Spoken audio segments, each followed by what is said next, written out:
जय हिंद साथियों। दोस्तों, आज की इस वीडियो में हम यूपीएसआई भर्ती के बारे में थोड़ी सी बात करने वाले हैं। जैसा कि आप लोगों को पता है कि 18 जुलाई वो डेट जो हाई कोर्ट ने तय की है यूपीएसआई 9534 जिसमें धांधली का आरोप लगा, तो इस भर्ती की 18 जो जुलाई है वो सुनवाई के लिए रखी गई। ये इसकी सेकंड हियरिंग है।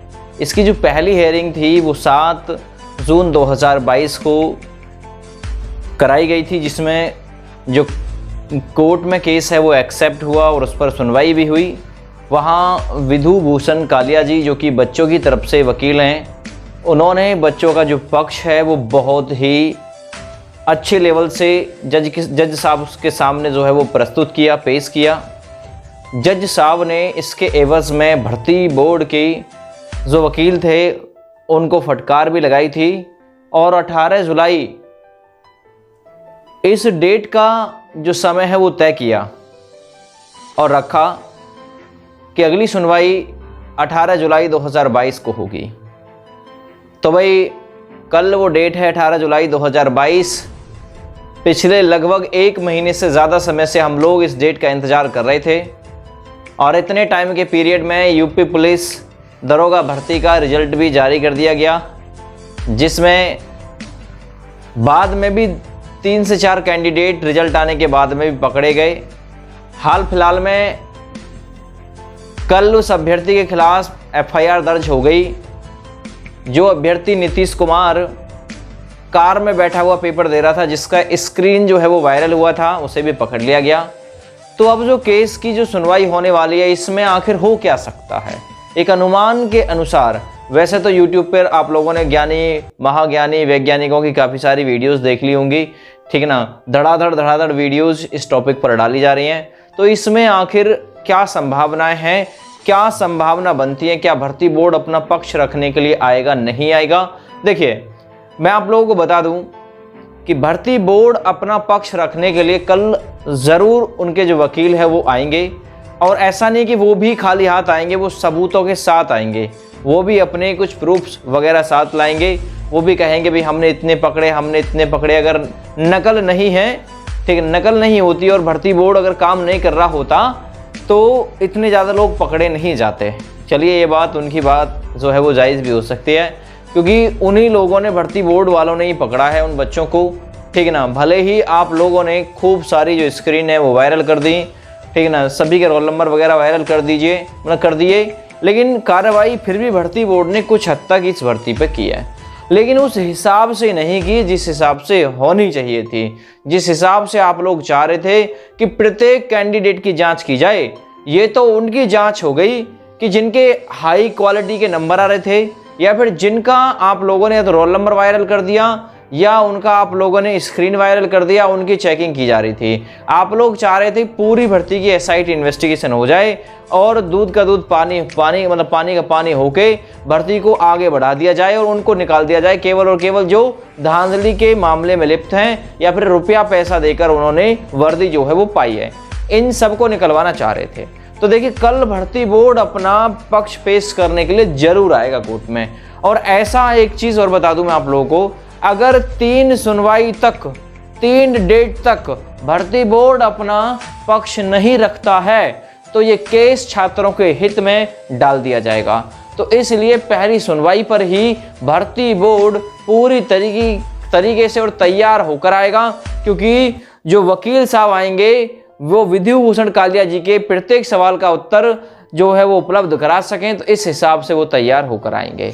लेकिन आपके सवालों का जवाब दे पाना भर्ती बोर्ड के जो वकील होंगे उनके पास में बहुत ही मुश्किल होगा, क्योंकि भर्ती बोर्ड ने ये मानने से मना कर दिया था किसी भी प्रकार की नकल नहीं हुई। जब उन्होंने आंसर की जारी की थी तभी हमने ट्विटर कैंपेन के माध्यम से जिताने की कोशिश भी की थी सरकार को, ठीक है ना, कि नकल हुई है इसमें। लेकिन भर्ती बोर्ड ने शाम को ये एक नोटिस जारी कर दिया कि जो यूट्यूब पर और ट्विटर पर ये जो खबरें चल रही हैं ये फेक और भ्रामक खबरें हैं, किसी भी प्रकार की कोई भी धांधली नहीं हुई है। तो इतना कहने के बाद और बाद में नकल एक्सेप्ट करने के बाद भर्ती बोर्ड खुद भी फंस गया है इस बात में।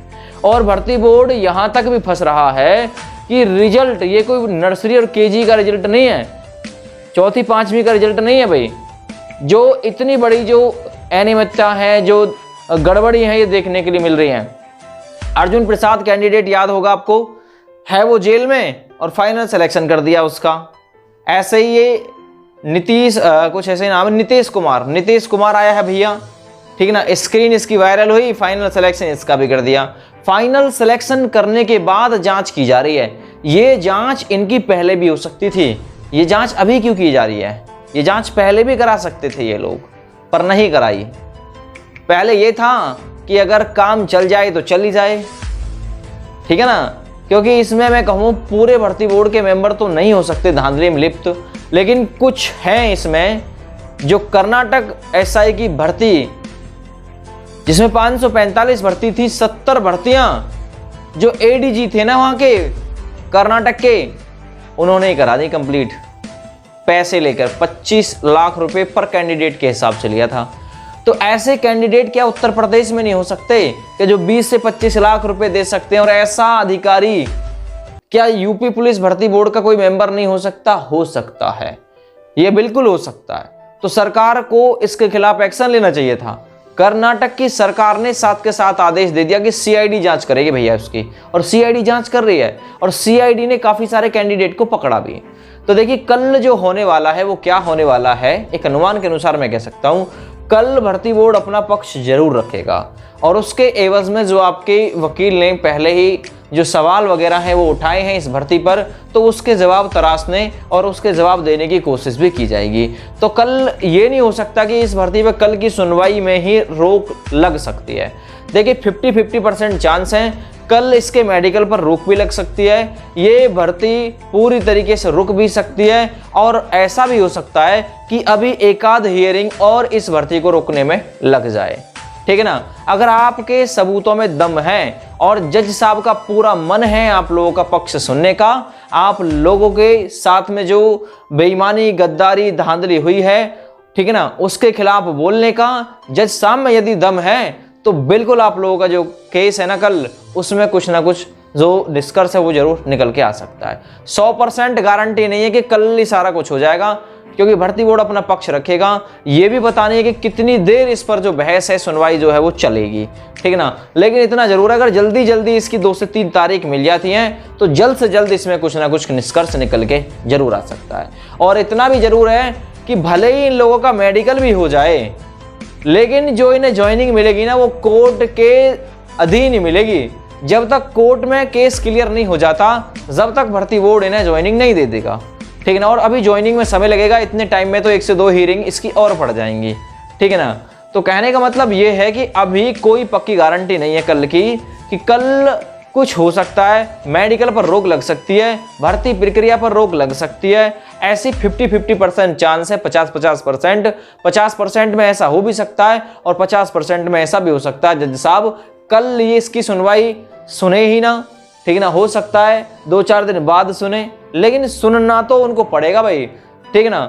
और कल अगर आ जाता है लाइन पे तो बहुत ही बढ़िया रहेगा, क्योंकि अगर कल लाइन पे आ गया तो नेक्स्ट डेट का पता चल जाएगा कि अगली डेट कब मिलेगी, क्योंकि एक ही डेट पर सारा जो मामला है, पूरा जो निष्कर्ष है, पूरा जो भर्ती का रिजल्ट है वो जारी नहीं किया जा सकता भाई। अभी इसमें सुनवाई और करनी पड़ेगी, अभी और समय इस भर्ती में लगने वाला है। तो कल जरूरी नहीं है कि कल आप लोग इसमें कुछ देखें, हो सकता है कि अभी आप लोगों को एक आध डेट का और भी इंतजार करना पड़े। लेकिन इतना जरूर है कि जज साहब से जो वकील साहब है वो कहें कि जल्दी से जल्दी इसकी जो तारीख है, जल्दी जल्दी तारीख इसकी लगाई जाए, ताकि जो इसका परिणाम है उस तक पहुंचा जा सके, ठीक है ना। देखिए अपने हिसाब से कौन क्या बताता है, कौन क्या नहीं बताता, ये मैं नहीं कह सकता, लेकिन जो मुझे लगता है मैंने आप लोगों को बता दिया। 50% चांस है कुछ होने के भी, और 50% चांस है कि इसमें ऐसा भी हो सकता है कि पक्ष सुन लिया जाए, लेकिन जो डिसीजन है वो रिजर्व भी रखा जा सकता है, ठीक है भैया। तो ये वीडियो यदि अच्छी लगी हो तो प्लीज़ वीडियो को लाइक कर दें, यूट्यूब चैनल को सब्सक्राइब कर लें। Thank you, bye bye.